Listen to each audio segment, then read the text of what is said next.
Assalamualaikum warahmatullahi wabarakatuh. Jumpa dengan saya lagi, Siti Husnul Khotimah.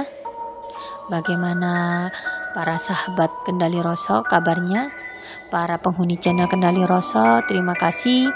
Kita sudah mencapai 1000 subscribe lebih ya. Terima kasih untuk dukungannya selama ini. Terima kasih sudah setia dan selalu mengikuti jalan cerita channel Kendali Roso. Kali ini saya bakalan membawakan cerita tentang kisah pendakian dari salah satu narasumber yang hobi sekali naik gunung. Dari masa muda hingga sampai sekarang, terakhir tahun 2020 beliau naik gunung ke Gunung Arjuna. Saya bakalan membawakan ceritanya sesuai dengan apa yang dijabarkan ke saya, dan beliau sudah memberi izin untuk saya menceritakan dan membagikan kisahnya ke teman-teman penghuni channel Kendali Roso. Misteri Oro-Oro Ombo Semeru. Mereka berangkat malam itu. Mereka, ya, teman saya yang menjadi salah satu narasumber dan juga teman-teman lainnya berangkat ke pendakian di Gunung Semeru. Seorang temannya, sebut saja Jarwo, waktu itu lebih tepatnya tidak mengalami hal yang tak masuk akal. Waktu itu kisahnya pendakiannya itu di tahun 2014 bulan Mei. Siang itu mereka menuntaskan misi pendakian ke puncak Mahameru, puncak tertinggi di tanah Jawa, yang ketinggiannya mencapai 3676 mdpl. Selepas itu mereka mau turun. Sudah sore. Mereka masih di camping ground Kalimatia, sebuah area luas yang biasa digunakan untuk para pendaki membangun kemah saat sebelum malam.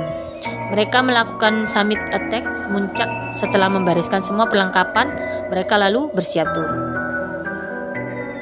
Dan sepertinya mereka sudah tahu nih, mereka tiba di Ranupani pukul 8 malam. Ya, mau nggak mau, akhirnya mereka akan mendirikan kemah di Ranukumbolo. Bermalam 1 hari lagi untuk besok kembali fit baru bisa turun ke bawah. Waktu itu mereka berjalan menyusuri jalan setapak di dalam hutan. Namanya sebut saja Alas Jambangan ya. Itu nama alas di sana. Hutannya dipenuhi pohon pinus, pohon cemara, dan butuh waktu sekitar 2 jam ya tiba di Ranukumbolo. Kenapa memutuskan untuk berjalan kaki agak cepat? Harapan mereka adalah bisa tiba di Ranukumbolo sebelum petang atau sebelum maghrib, sebelum memasuki waktu maghrib. Tak terasa mereka berjalan 1 jam lebih lamanya, matahari di atas langit kian bergerak ke arah barat. Tak lama lagi senja, tak lama lagi maghrib. Nah, mereka pun harus bersiap nih dengan perlengkapan, penerangan, dan juga maklum saja ya, waktu berjalan menembus belantara Semeru yang pohon-pohonnya kokoh tinggi-tinggi, hampir tak ada celah, tak ada matahari yang menembus ke dalam hutan. Soalnya pohonnya tinggi-tinggi. Langit mulai menggelap, suasana makin serem, dan hutan-hutan yang begitu gelap dirasakan itu, mereka semua itu kayak ketakutan gitu. Pendakian kedua kalinya mereka ke sana. Ini di tahun 2014 itu kedua kalinya. Tepat pukul 5:30 petang ya, maghrib, mereka baru keluar dari alas lebat Jambangan. Kemudian mereka berjalan di hamparan tanah rumput yang luas, namanya Oro-Oro Ombo. Disinilah kisah itu dimulai. Sudut-sudutnya nyaris tak bisa dijadikan objek foto karena memang sangat indah banget. Beberapa menit mereka melangkah dari arah belakang jalan, terlihat seorang teman, salah satu teman mereka, sebut saja Jarwo. Itu berjalannya cepet banget gitu. Mereka tuh sampai heran, kenapa nih anaknya cepet-cepet gitu. Dan teman saya ini udahlah berpikir positif aja sama teman-teman yang lainnya. Mungkin dia ingin cepat sampai gitu. Cepat sampai di tepi danau sambil mendirikan kemah, lokasi istirahat gitu. Kemudian mereka berjalan beriringan melintasi padang rumput yang luas di petang itu. Di maghrib itu ya.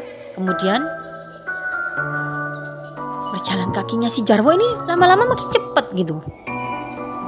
Dia kini lama-lama itu di depannya teman aku, di depannya teman aku. Akhirnya teman saya ini, panggil saja namanya Pak Adi ya, narasumber yang menceritakan ini.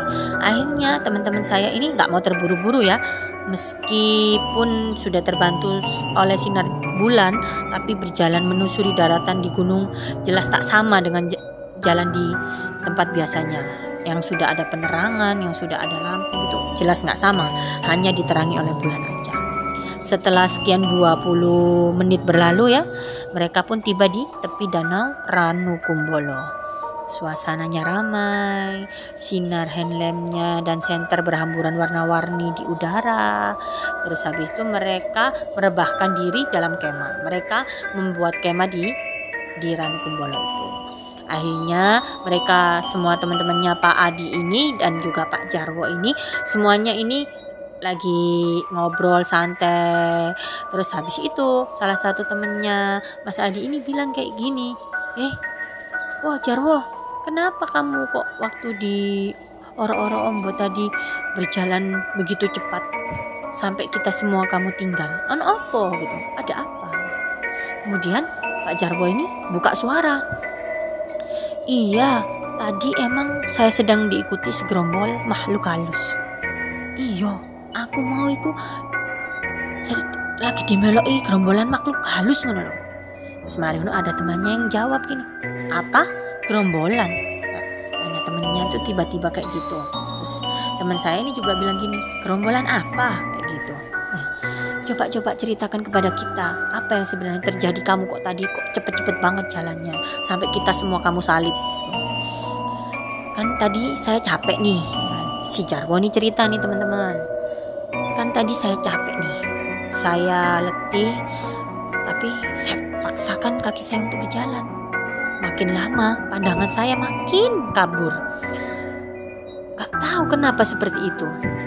Terus kancaniku terus kayak gitu sama teman saya dan teman-teman yang lain. Terus langsung iku mau iku suarane iku aku krungu iku ono kerumunan, ono wong akeh gitu. Dalam bahasa Jawa, dalam bahasa Indonesianya kayak gini. Kemudian tadi itu saya mendengar suara kerumunan. Lah kerumunan itu berasal dari arah belakangku gitu. Terus teman saya nyautin nih, kerumunan gimana gitu. Ya kerumunan orang-orang, kata Pak Jarwo itu. Kerumunan orang-orang kayak gitu teman-temannya. Bukankah tadi kita berjalan hanya satu tim aja, nggak ada tim yang lain gitu. Iya bener, nggak ada tim yang lain tadi. Sing lainnya kayak gitu. Iya nggak ada. Yang lainnya saut-sautan seperti itu ya teman-temannya ya. Sekitar ada kurang lebih 6 orang itu saut-sautan itu. Kemudian terus ada salah satu teman yang menyela, Sik Jarno, cek tenang sik, ben Jarwo sing cerita. Tenanglah, biarlah Pak Jarwo ini yang melanjutkan ceritanya. Tenang dulu Rek, kita dengerin dulu, kan salah satu teman menyela. Ya memang suara kerumunan, mulanya saya biarkan suara-suara itu, tapi makin lama suaranya itu makin mengganggu pendengaranku. Saya tak tahan mendengarkannya. Loh, awakmu mek krungu suarane tok.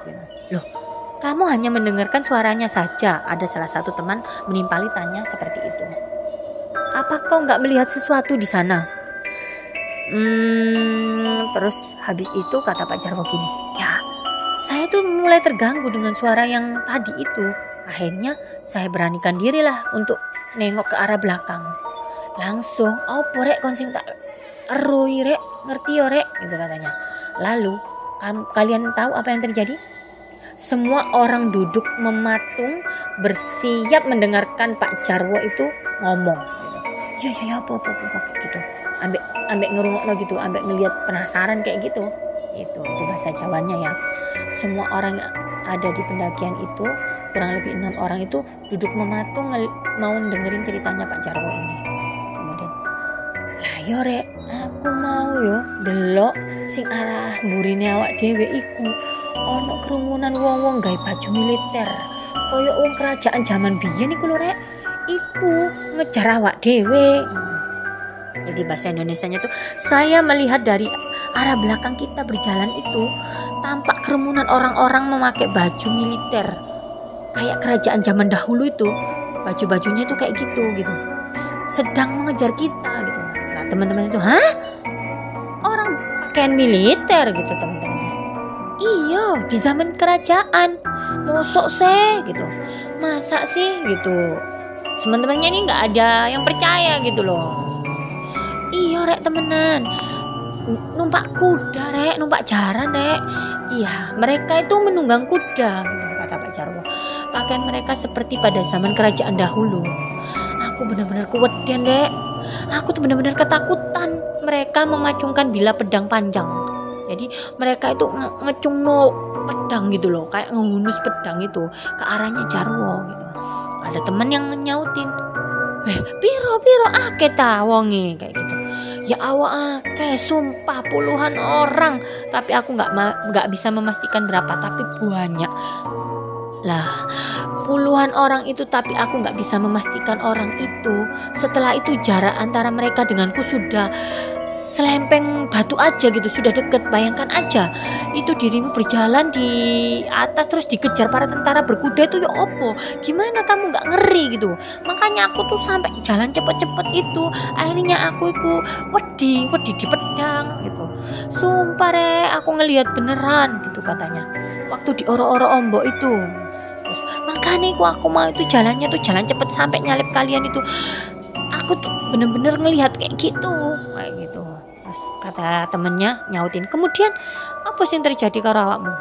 Ya terus kabeh ku ngelilingi aku, ngacungno pedang nanggonane aku gitu. Terus kata teman satunya, hah? Serius? Katanya gitu. Iya, sumpah gak bojok aku katanya. Iya beneran, aku gak bohong. Mereka loh hendak membunuhku. Beberapa dari mereka itu berteriak, bunuh. Pateni kayak gitu. Terus akhirnya konyo apa akhirnya? Terus konyo apa? Ya akhirnya aku jalan cepet aku melayu jalan cepet ya karena terus habis itu aku kan di saplok ambek tangani Anwar, rupanya dek yang delok apa sih tak delok gitu. Jadi sejak saya memutuskan untuk jalan cepat itu, si Anwar ini terus memegang tangan saya. Dia rupanya tahu apa yang sedang terjadi dengan saya. Beberapa kali dia mendapati saya itu sedang teriak-teriak, kata Jarwo gitu. Lalu si Anwar ini menepuk punggungku berulang kali dengan keras biar aku tuh sadar gitu, biar dia itu Jarwo itu sadar. Jadi Anwar ini juga sepertinya indigo yang tahu kalau Jarwo ini benar-benar kelihatan makhluk halus tersebut. Gitu ceritanya waktu mereka di oro-oro ombok ini. Nah kemudian sejak saat si Jarwo mutusin buat jalan cepat, lah si Anwar ini terus megang tangan si Jarwo. Rupanya dia tahu apa yang sedang terjadi dengan Jarwo. Beberapa kali dia mendapati si Jarwo itu teriak-teriak gak karuan. Jadi lalu si Jarwo ini kayak orang kesurupan gitu, teriak-teriak sambil lari cepat gitu. Nah kemudian si Anwar ini nepuk keras punggungnya si Jarwo. Kemudian dia ingin menyadarkan si Jarwo ini. Kemudian si Jarwo bilang, aku tuh tadi tuh ditepuk punggungku sama si Anwar. Dia tuh sengaja emang mau nyadarin saya gitu katanya. Terus si Anwar ini bilang, iya saya tuh ngelihat Jarwo jalannya tergopoh-gopoh, susu-susu ngono lho rek gitu, ibarat bahasa Jawanya. Padahal yang kalian tahu, savana oro-oro ombok ini terkenal gelap sekali kan, katanya si Anwar bilang sama teman-temannya. Makane tak julurno tanganku nang Jarwo ambek tak kepuk punggungin, katanya si Anwar bilang kayak gitu. Makanya aku ulurkan tanganku kepada Jarwo. Pikirku kan sudah mulai tak enak sejak tadi itu ngelihat gerak-geriknya Jarwo itu yang gak wajar gitu. Tapi akhirnya konco-konco sing lainnya iku takok, masa iyo tempat sesepi ambek seadem iki ono sekumpulan orang-orang berbaju kerajaan. Tanya salah satu temen dari mereka namanya Eko sambil minum kopi hitam yang buat diperbincangkan sama teman-temannya tadi waktu lagi asik-asik ngobrol gitu. Terus salah satunya ini namanya Mas Rudi ini nyautin, gini loh Rek, zaman biyen iku Pak Kak Rudi ini pendaki senior ya. Dia bilang kayak gini, biyen iku Rek, ngene lho, iki ku pernah tadi kayak singgahan orang-orang zaman kerajaan. Lho mosok sih cari arek liyane ku kayak gitu, katanya teman-teman lainnya. Iyo, delok ta, amatono ta. Nak semak-semak sing dekat karo salter pendaki ku lho, di nang kono iku lho, biasanya kan ono prasasti kuno sih, masuk gak delok mau lewat katanya Kak Rudi bilang kayak gitu.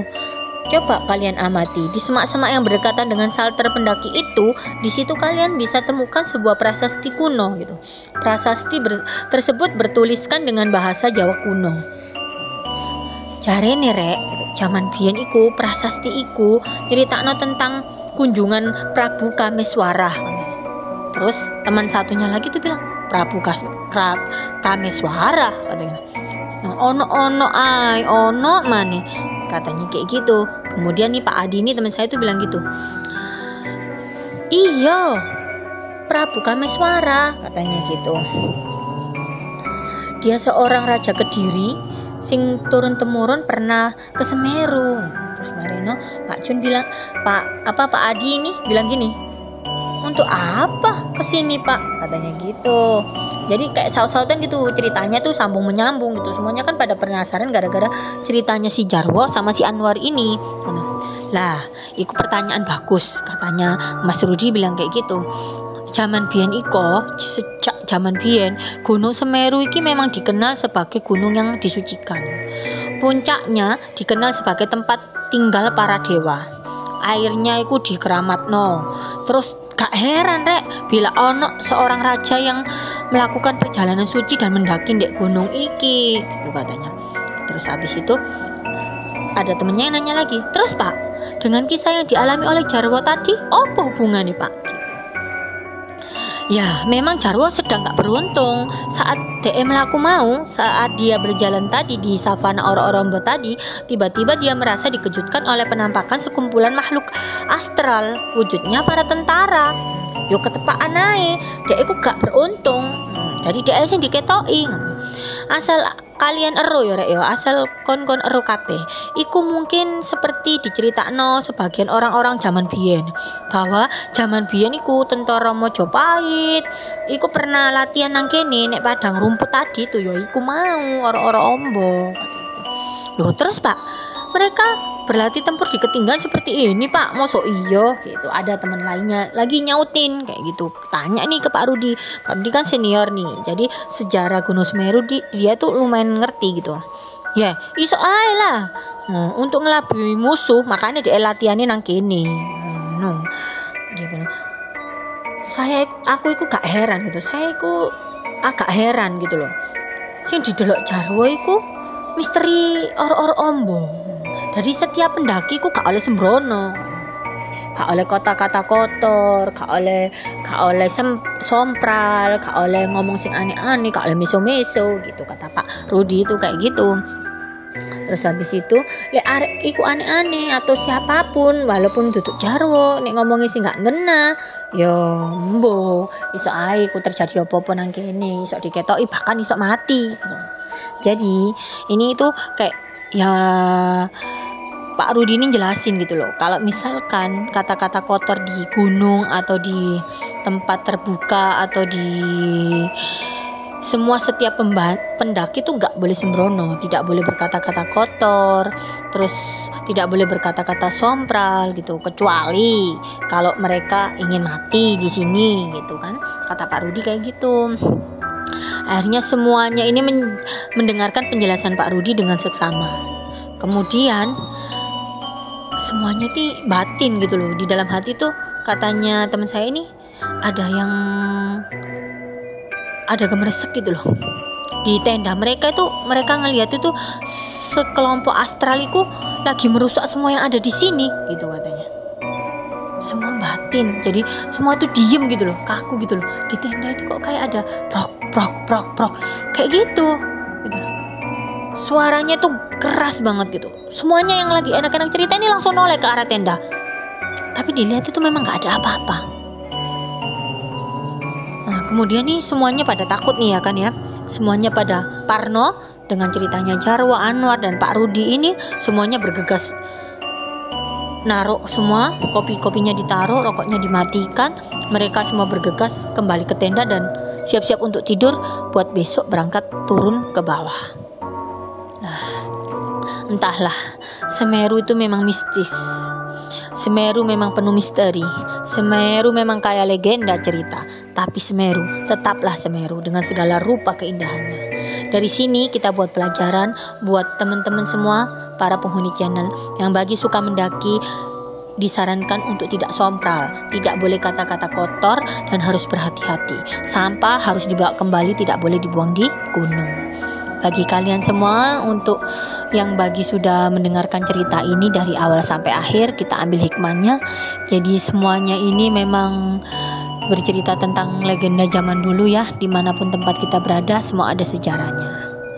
Sekian dulu cerita dari saya, semoga bermanfaat dan semoga ada cerita yang lainnya saya bisa sambung lagi ke pendakian-pendakian berikutnya yang masih banyak lagi untuk para penghuni channel Kendali Roso. Tetap setia bersama saya Siti Husnul Khotimah, tetap pantengin terus channel Kendali Roso. Bagi yang belum subscribe, buruan subscribe. Bagi yang sudah subscribe, saya doakan semoga selalu dilindungi Allah, diberikan kesehatan, dan terima kasih banyak sudah setia bersama kami.